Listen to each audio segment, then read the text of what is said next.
Toma, eu duvido você descobrir que música que é essa aqui. Que música que é essa aqui? Vamos ver. Toma, eu não faço ideia que música que é essa. Agora vê esse vídeo na velocidade desses dois.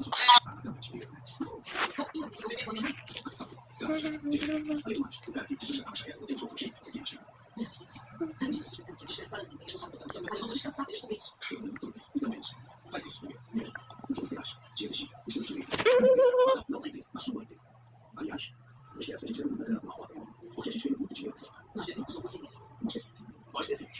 Nós devemos. Só tem que exigir os direitos da minha empresa. No, that's no way.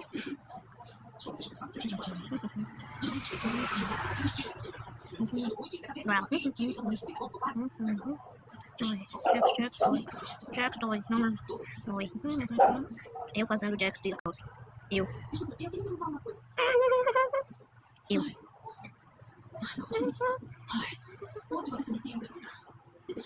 Na vida, eu. Mas se eu falar uma pessoa com menos de 8 anos, eu já sabe que ela é aquela pessoa.